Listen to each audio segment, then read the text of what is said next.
The call came at 11:47 on a Tuesday night. I know the exact time because I'd been staring at my phone for 20 minutes before I finally hit the green button. My hands were shaking so hard I almost dropped it. "I think something's really wrong," I told my mother-in-law. "I've been having chest pain since this afternoon and my left arm keeps going numb. I'm scared to drive myself to the ER." There was a pause, not a short one. "Honey, you've always been a little dramatic," she said. "Take some aspirin and lie down. I'm sure it's just stress." Then she hung up. I sat there in my apartment, still in my scrubs from the 12-hour shift I'd just finished, and I thought, okay, so that's where we are. I should back up. My name is Lena, and I'm a 29-year-old registered nurse. I've worked the cardiac unit at the same hospital for 4 years. I know what a heart attack looks like. I know what the warning signs are. I spend half my shifts explaining them to terrified patients and their families. So when I said my arm was numb and my chest hurt, I wasn't being dramatic. But I also wasn't actually having a heart attack. I was testing my husband's family. And before you judge me for that, let me tell you what the 3 years before that Tuesday night actually looked like. I married my husband, Theo, when I was 26. We'd met in college, dated for 2 years, and I thought I understood what I was getting into. His family was close-knit, opinionated, and loud at dinner. I thought that was charming. What I didn't understand, not yet, was the specific way his family had decided I didn't belong. His mother, Vivienne, is the kind of woman who asks you questions that are really statements. "Oh, you're still renting? I just think owning is so important for stability." Or, "Nursing is such a sweet career." Of course, Theo's sister married a doctor. She'd smile the whole time, never raised her voice once. His sister, Claudette, was more direct. She just didn't talk to me much. At family dinners, she'd lean across the table to talk to Theo like I wasn't sitting right there beside him. She'd reference family trips they were planning, holidays they were assuming he'd attend. And I'd find out later from Theo that I'd apparently not been included in the invitation. His brother Remy was the one who actually said it out loud once 2 Christmases ago after a few glasses of wine. "I just think Theo could have done better for himself career-wise. Like, married someone more ambitious." He said it to their cousin. Not to me, but the kitchen in that house has very thin walls. And Theo, my husband, the man I'd built a life with, heard things like that and said nothing. Not once. He'd squeeze my hand at the table and tell me later, "At home, you know how they are. At home, you know how they are. They don't mean it." He was the human equivalent of "let's just keep the peace." The peace being kept was always at my expense. I want to be fair to Theo because I did love him, and I think part of him genuinely couldn't see it. When you grow up inside a dynamic, you stop noticing the shape of it. He'd been trained his whole life to smooth things over, to make everyone comfortable, to not make it a thing. And I became the thing he didn't make. For 3 years I brought casseroles to their house and got a polite nod. I worked double shifts to help us save for a down payment and got, well, nurses don't exactly make a lot, do they? I laughed at Vivienne's comments and helped Claudette move apartments and sent Remy's kids birthday gifts on time every single year. I never asked for anything back. Until one night in February. The real one, not the test, when I was driving home at 2 a.m. after a brutal overnight and my car died on the freeway on ramp.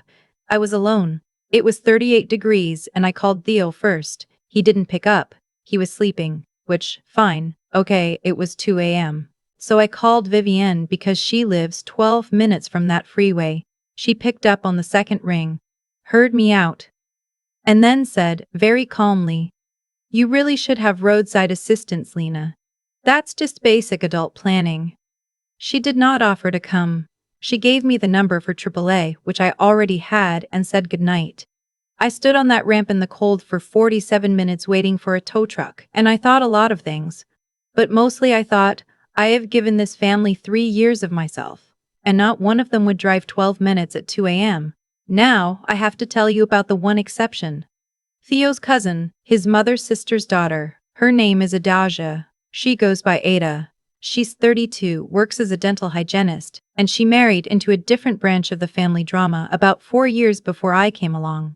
Which means she understood, from the inside, exactly what it felt like to be the woman Vivienne hadn't chosen for her son. Ada and I weren't close at first. We'd talk at family gatherings, compare notes on Vivienne's backhanded compliments and hushed voices near the snack table. But over time, something real developed. She started texting me memes. I started calling her when I had bad days. She drove 40 minutes to bring me soup when I had the flu, which I remember thinking at the time no one in Theo's immediate family had done, not once. She had her own complications. Her marriage wasn't great. Her husband, a man named Ellis, who I will be very measured about because Ada loves him, had a habit of making large financial decisions without telling her and then explaining afterward why she was wrong to be upset. She was trying to hold her household together with baling wire and positive thinking. When I called her sometimes late at night after a hard shift, she'd pick up and just say, "Okay, tell me." Not what's wrong, or is everything okay? Just tell me. Like she'd already cleared the space and was waiting. That mattered more than I can explain. Let me tell you about the inheritance. My grandmother, my mother's mother, passed away in September of the year I turned 28. We'd been close when I was small. She used to let me sit at her kitchen table after school while she did crosswords, and she'd slide a bowl of pretzels toward me without looking up, like it was understood. She remarried in her 60s, a quiet man named Harold who had 3 children of his own and a very good financial advisor, and she lived another 2 decades that I think were genuinely happy ones. When she died, I got a call from a probate attorney. My grandmother had left me $340,000. I want to describe the moment I understood that number correctly, but I don't have the right words for it. I was sitting in my car in the hospital parking garage at 7 a.m., still in my work badge, and I read the email 3 times. Then I sat there for another 10 minutes, not moving. $340,000. I had $4,200 in my checking account. I had a nursing salary. I had student loans I'd been paying down for 6 years. I had a husband whose family didn't think I was ambitious enough. I told no one. Not Theo, not my own parents, yet. Not a single person. I needed time to think, and somewhere in those weeks of thinking, I started to understand something about myself that I hadn't wanted to look at directly. I had been waiting, for 3 years, for the people in Theo's family to decide I was worth something. I had been performing adequacy for an audience that had already made up their mind, and I had just become quietly, completely, irreversibly independent of their opinion. But I wanted to know one more thing. I wanted to know, if everything were stripped away, if there was no performance left, no casseroles, no birthday gifts, no 12-hour shifts to report, who would actually show up? So I planned the test. It wasn't impulsive. I spent 2 weeks thinking about it, which I think matters. I didn't fake a heart attack because I wanted drama. I faked a medical emergency because I am a cardiac nurse. I know exactly what symptoms are alarming, and I knew the people I was calling would take it seriously if they were going to take anything seriously. It was the most real feeling version of, I need help right now, that I could construct, and I wanted the truest possible answer. I made a list. I was going to call Vivienne first, then Claudette, then Remy. Then, and only then, Ada. The calls to the first 3, I've already told you. Vivienne told me to take aspirin. Claudette let it go to voicemail. Remy, when I reached him, said, "Lena, I'm really not the person for this, I've got the kids tonight," and hung up in under a minute.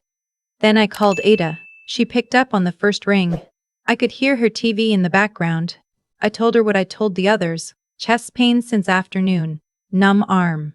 Scared to drive. I was trying to keep my voice steady and I didn't fully succeed. She said, "I'm leaving right now." "What's your cross street?" I said. "Ada, it's almost midnight. Lena." Her voice was very quiet and very firm. "What is your cross street?" She drove 34 miles. I know because I looked it up afterward. It was a Tuesday night in November and there was rain. She parked outside my apartment and called me from the lot to say she was there. And when I came downstairs, she was standing at her car door in a coat she'd thrown on over pajamas. And her first words were, "Do you need me to drive you, or do you need me to sit with you first?" I started crying before I could answer. I told her the truth, right there in the parking lot in the rain, about the test, about the calls, about the inheritance, about the 3 years of trying to be enough for people who'd already decided I wasn't. She didn't say much for a moment. Then she said, "I know, I've always known, and I'm so sorry it took this to prove it to yourself."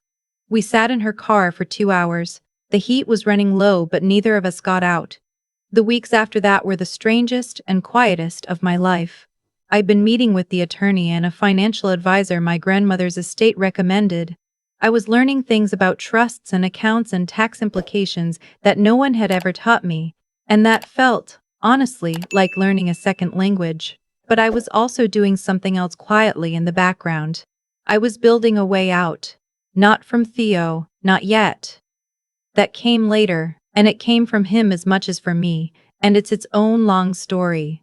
But from the family dynamic that had become the water I swam in. I started looking at apartments in a different part of the city. I started paying off my student loans. I opened accounts that were mine alone, not joint, for the first time since we'd merged our finances.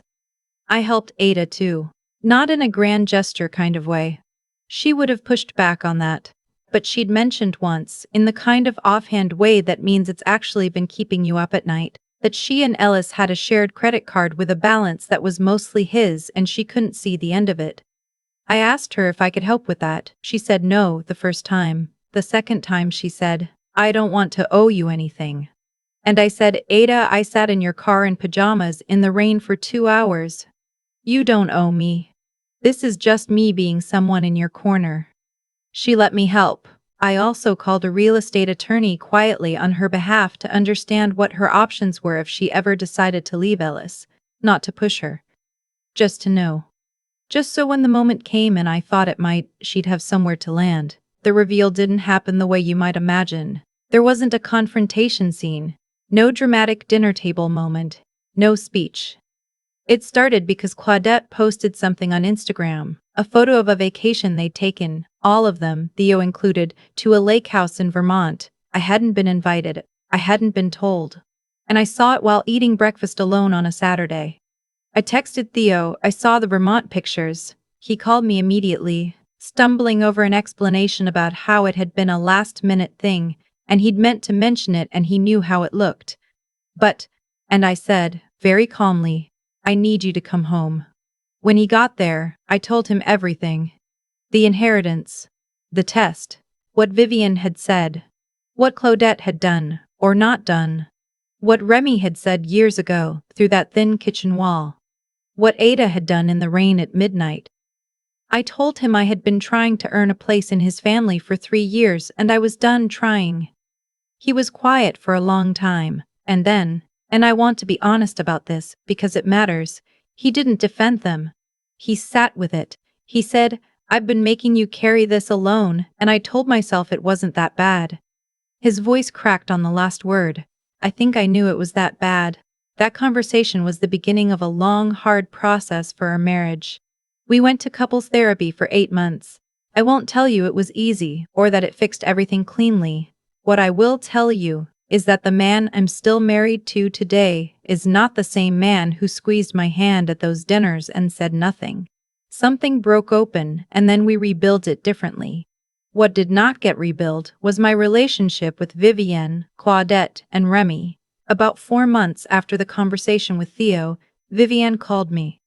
She'd heard, through the family grapevine, which is its own organism, that I'd come into some money.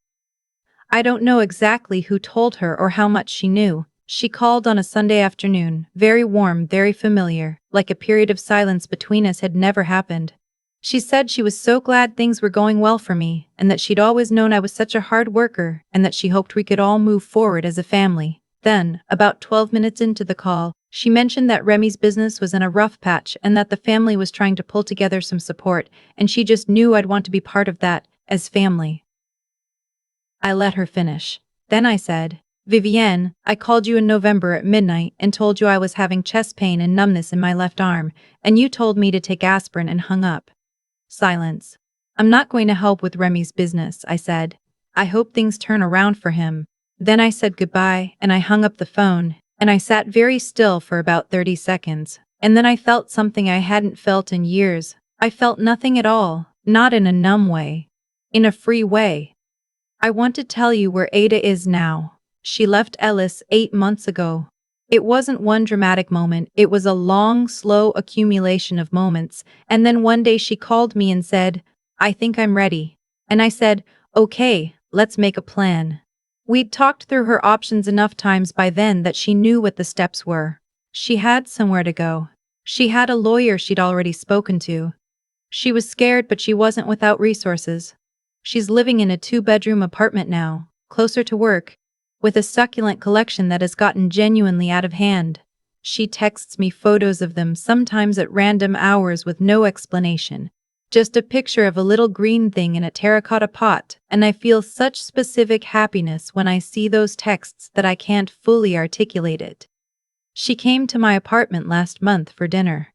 We made too much pasta and opened a bottle of wine, and she said, a little shyly, "I keep thinking about that night in the parking lot. You were such a mess." I said, "You drove 34 miles in the rain in pajamas." She said, "You would have done it for me." She was right. I would have for me. She was right. I would have for me. There's a thing I've thought about a lot, going through all of this. I spent 3 years believing the shape of my worth was being decided by people who had no real stake in whether I thrived. I brought them food and remembered their birthdays and stayed quiet when I should have said something, all in the service of keeping a harmony that was only ever comfortable for them. And meanwhile, the person who drove across the city at midnight in the rain, the one who said, "I'm leaving right now. What's your cross street?" That person was always there. I just hadn't fully let myself rely on her, because she wasn't the one I'd decided I needed to earn. I'm a cardiac nurse. I know the difference between a heart that's under strain and a heart that's been compensating for damage so long it's forgotten it was ever in pain. I've seen both on monitors. I've watched both recover when they're treated right. I'm not making a neat metaphor here. I'm just saying, I understand now why it took me so long to see it. Compensation looks like coping until it doesn't. A few things have settled into place that I want to say out loud before I finish. Theo and I are still together. It isn't the marriage I thought I was in, which sounds worse than it is. The marriage I thought I was in had a lot of unspoken agreements in it that were slowly eating me alive. The one we have now is harder and more honest, and I think actually built to last. He sat down with his mother once without me and said something I don't know the full content of, and whatever it was, Vivian stopped calling me entirely. I consider that a fair outcome for everyone. My student loans are paid off. I have a down payment sitting in an account. I sleep better than I have in 4 years. And last spring, I helped Ada find her apartment. I didn't pay for it. That's not what she needed, and it wasn't mine to give that way. But I drove with her to look at it on a Wednesday morning, and when she stood in the empty living room with the afternoon light coming through the window, she turned to me and said, "This is the first place that's going to be just mine." And she looked like she couldn't fully believe it. I know that feeling. I understand it from the inside now. The money changed things, but not in the way people assume. It didn't make me powerful. It made me uncapturable.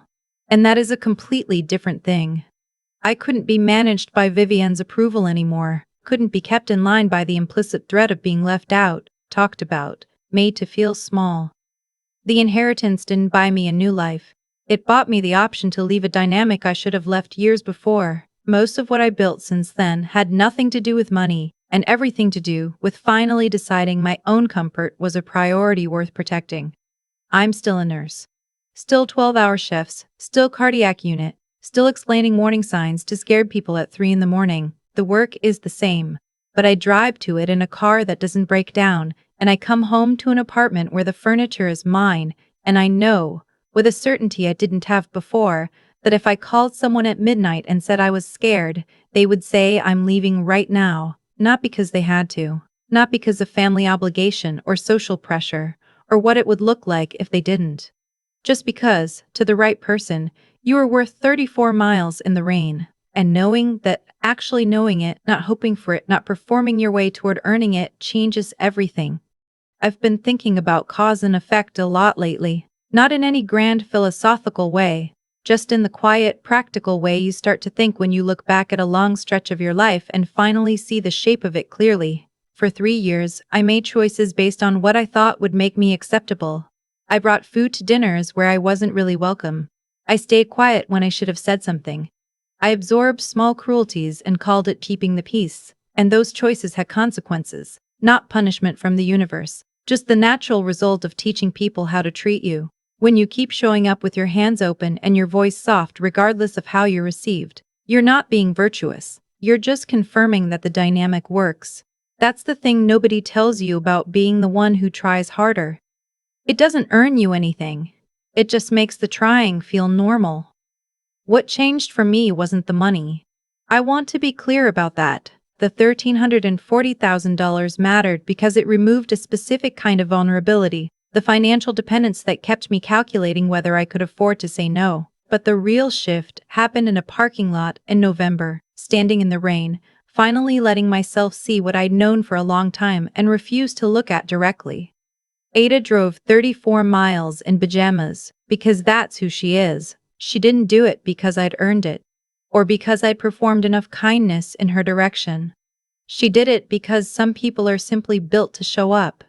And I had spent 3 years pouring energy into people who were built differently, wondering why I kept coming up empty. That's not a moral failing on either side. It's just an incompatibility I was too stubborn or too hopeful to accept. What I've learned, and I mean learned the hard way, not read somewhere, is that integrity isn't about how you treat people who treat you well.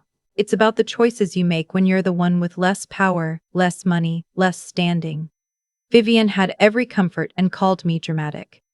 Ada had a struggling marriage and a shared credit card she hadn't caused, and she still showed up. That gap tells you everything you need to know about the content of a person's character that no amount of polished behavior at family dinners will reveal.